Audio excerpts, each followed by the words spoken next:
ಬೆಳಗಾವಿಯಲ್ಲಿ ನಕಲಿ ಪತ್ರಕರ್ತರ ಮತ್ತೊಂದು ಮಾನಗೇಡಿ ಕೃತ್ಯ ಬಯಲಾಗಿದೆ. ಮಹಿಳಾ ಅಧಿಕಾರಿಗೆ ಟಾರ್ಚರ್ ಕೊಟ್ಟು ಅವರ ವಿಡಿಯೋ ಚಿತ್ರೀಕರಣ ಮಾಡಿ ಬ್ಲಾಕ್ ಮೇಲ್ ಮಾಡಿದಂತ ಕೇಸು ಇಡೀ ರಾಜ್ಯವನ್ನೇ ಬೆಚ್ಚಿ ಬೀಳಿಸಿತು.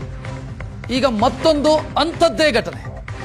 ವಿದ್ಯುತ್ ಬಲ್ಬ್ನ ಹೋಲ್ಡರ್ನಲ್ಲಿ ರಹಸ್ಯ ಕ್ಯಾಮೆರಾ ಇಟ್ಟಿದ್ರು ನಕಲಿ ಪತ್ರಕರ್ತರು. ಜಿಲ್ಲಾ ಮಟ್ಟದ ಅಧಿಕಾರಿಯ ಮನೆಯಲ್ಲಿ ಕ್ಯಾಮೆರಾ ಇಟ್ಟು ವಿಡಿಯೋ ಚಿತ್ರೀಕರಿಸಿದ ಮತ್ತು ಆ ವಿಡಿಯೋವನ್ನು ಮುಂದಿಟ್ಟುಕೊಂಡು ಲಕ್ಷ ಲಕ್ಷ ರೂಪಾಯಿ ಪೀಕಿದ್ದಾರೆ. ಮೊನ್ನೆ ಈ ನಕಲಿ ಪತ್ರಕರ್ತರು ಒಂದು ಕೇಸಲ್ಲಿ ಅರೆಸ್ಟ್ ಆದರು.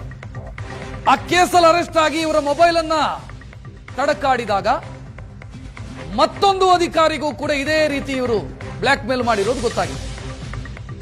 ಒಂದು ಕೇಸ್ ಏನಾಗಿತ್ತು, ಆ ಕೇಸ್ನ ಸಂದರ್ಭದಲ್ಲಿ ಒಂದಿಷ್ಟು ಪತ್ರಕರ್ತರನ್ನ, ನಕಲಿ ಪತ್ರಕರ್ತರನ್ನ ಅರೆಸ್ಟ್ ಮಾಡಿದರು.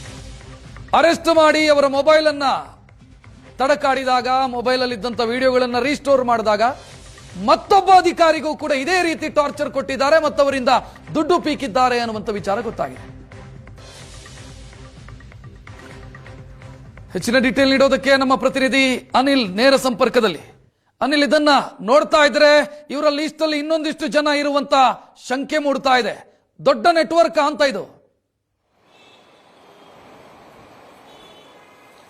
ಹೌದು ರಕ್ಷತ್, ಬೆಳಗಾವಿ ಜಿಲ್ಲಾ ಮಟ್ಟದ ಅಧಿಕಾರದಲ್ಲಿ ಸಾಕಷ್ಟು ಸಂಚಲನ ಮೂಡಿಸಿದ್ದ ಮಹಿಳಾ ಅಧಿಕಾರಿ ಬ್ಲಾಕ್ ಮೇಲ್ ಪ್ರಕರಣ ಇದೆ. ಇದೀಗ ಮತ್ತೊಂದು ತಿರುವನ್ನ ಪಡೆದುಕೊಂಡಿರುವಂತದ್ದು. ನೋಡಿ, ಕಳೆದ 15 ದಿನಗಳ ಹಿಂದಷ್ಟೇ ಮಹಿಳಾ ಅಧಿಕಾರಿ ಮನೆಗೆ ನುಗ್ಗಿ ಅವರ ಅಧಿಕಾರಿ ಇಲ್ಲದಿದ್ದಂತ ಸಮಯದಲ್ಲಿ ಮನೆಯ ಹೋಲ್ಡರ್ನ ವಿದ್ಯುತ್ ಬಲ್ಬ್ ಹೋಲ್ಡರ್ ಇರುತ್ತೆ, ಅದರಲ್ಲಿ ರಹಸ್ಯ ಕ್ಯಾಮ್ರಾಗಳು 7-8 ಕಡೆ ರಹಸ್ಯ ಕ್ಯಾಮ್ರಾ ಇಟ್ಟು ಆ ಮಹಿಳೆ ಬೇರೆ ವ್ಯಕ್ತಿಯೊಂದಿಗೆ ಖಾಸಗಿ ಕ್ಷಣಗಳನ್ನ ಕಡಿತಕ್ಕಂಥ ಸಮಯದಲ್ಲಿ ಆ ಎಲ್ಲಾ ದೃಶ್ಯಾವಳಿಗಳನ್ನ ಸೆರೆ ಹಿಡಿದು ಬಳಿಕ 50 ಲಕ್ಷ ರೂಪಾಯಿ ಬೇಡಿಕೆಯನ್ನ ಇಟ್ಟಿದ್ರು. ಬಳಿಕ ಮಹಿಳಾ ಅಧಿಕಾರಿಗೆ 2 ತಿಂಗಳ ಕಾಲ ಕಿರುಕುಳ ಕೊಟ್ಟಿದ್ರು. ಹಣ ಕೊಡದೇ ಇದ್ದ ಹಿನ್ನೆಲೆ ಕೊಡಕ್ಕೆ ಆಗಲ್ಲ ಅಂದಾಗ ಮಹಿಳಾ ಅಧಿಕಾರಿ ನಗರ ಪೊಲೀಸ್ ಆಯುಕ್ತರಿಗೆ ಭೇಟಿಯನ್ನು ನೀಡಿದ್ರು. ಆಗ ನಗರ ಪೊಲೀಸ್ ಆಯುಕ್ತರು ಮಾಳಮಾರುತಿ ಠಾಣೆಗೆ ಕಂಪ್ಲೇಂಟ್ ಅನ್ನು ಕೊಡಿ, ನಾವು ಆರೋಪಿಗಳನ್ನ ಬಂಧಿಸ್ತೀವಿ ಅಂತ ಹೇಳಿದ್ರು. ಈಗ ಪ್ರಕರಣ ದಾಖಲಾಗಿ 3 ಆರೋಪಿಗಳನ್ನ ಬಂಧಿಸಿದ್ರು. ಈಗ ಆರೋಪಿಗಳ ಮೊಬೈಲ್ ಅನ್ನ ರಿಸ್ಟೋರ್ ಅನ್ನ ಮಾಡಿದಾಗ ಮತ್ತೊಬ್ಬ ಅಧಿಕಾರಿಯು ಕೂಡ ಇದೇ ರೀತಿಯವರು ಏನು ಬೆದರಿಕೆಯನ್ನು ಹಾಕಿದ್ರು. ದೃಶ್ಯಗಳನ್ನ ಸೆರೆ ಹಿಡಿದು, ಖಾಸಗಿ ದೃಶ್ಯಗಳನ್ನ ಸೆರೆ ಹಿಡಿದು ಲಕ್ಷಾಂತರ ರೂಪಾಯಿ ವಸೂಲಿ ಮಾಡಿರುವ ಪ್ರಕರಣ ಕೂಡ ಈಗ ಬೆಳಕಿಗೆ ಬಂದಿರುವಂಥದ್ದು. ಹೀಗಾಗಿ ಆರೋಪಿಗಳನ್ನ ಮೊದಲು ಮಹಿಳಾ ಅಧಿಕಾರಿ ಪ್ರಕರಣ ಸಂಬಂಧಿಗೆ ಜೈಲಿಗೆ ಹಾಕಿದ್ರು. ಯಾವಾಗ ರಿಸ್ಟೋರ್ ಆದ ಬಳಿಕ 100ಕ್ಕೂ ಅಧಿಕ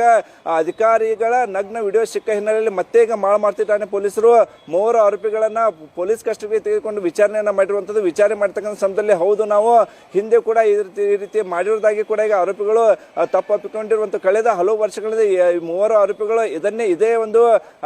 ಇದೇ ಒಂದು ಕೆಲಸವನ್ನ ಕಾಯಂ ಆಗಿ ಮಾಡಿಕೊಂಡು ಅಧಿಕಾರಿಗಳನ್ನ ಟ್ರ್ಯಾಪ್ ಮಾಡ್ತಾ ಇದ್ರು. ಅಧಿಕಾರಿಗಳಿಂದ ಲಕ್ಷ ಹಣ ವಸೂಲಿ ಮಾಡ್ತಿರುವುದು ಈಗ ತನಿಖೆಯಿಂದ ಬಹಿರಂಗಗೊಂಡಿರುವಂತದ್ದು. ಹೀಗಾಗಿ ಪ್ರಕರಣವನ್ನ ಮತ್ತೆ ಮಾಳಮಾರುತಿ ಪೊಲೀಸರು ಗಂಭೀರವಾಗಿ ಪರಿಗಣಿಸಿರುವಂತದ್ದು. ಈಗ ಅವರೆಲ್ಲಾ ಮೊಬೈಲ್ಗಳನ್ನ ರಿಸ್ಟೋರ್ ಮಾಡುವ ಪ್ರಯತ್ನ ಮಾಡ್ತಾರೆ. ಅದ್ರ ಜೊತೆಗೆ ಕಾಲ್ ಡೀಟೇಲ್ಸ್ ಅನ್ನ ಕೂಡ ಪರಿಶೀಲನೆ ಮಾಡುವ ಕೆಲಸವನ್ನು ಕೂಡ ಮಾಡ್ತಿರುವಂತದ್ದು. ಇವತ್ತು 3 ಆರೋಪಿಗಳ ಪೊಲೀಸ್ ಕಸ್ಟಡಿ ಅವಧಿ ಕೂಡ ಅಂತ್ಯ ಆಗಲಿದೆ. ಮತ್ತೆ 3 ಆರೋಪಿಗಳನ್ನ ಹಿಂಡಲ್ಗಾ ಜೈಲಿಗೆ ರವಾನಿಸೋಕೆ ಮಾಳಮಾರುತಿ ಪೊಲೀಸರು ಸಿದ್ಧತೆಯನ್ನು ಮಾಡ್ಕೊಂಡಿರುವಂತದ್ದು. ಮತ್ತೊಂದೆಡೆ ಮತ್ತಷ್ಟು ಟೆಕ್ನಿಕಲ್ ಎವಿಡೆನ್ಸ್ ಅನ್ನ ಕಲೆ ಹಾಕುವ ಪ್ರಯತ್ನ ಕೂಡ ಈಗ ಪೊಲೀಸರು ಮಾಡ್ತಿರುವಂತದ್ದು. ರಕ್ಷಾ, ಥ್ಯಾಂಕ್ ಯು ಅನಿಲ್ ಮಾಹಿತಿಗೆ.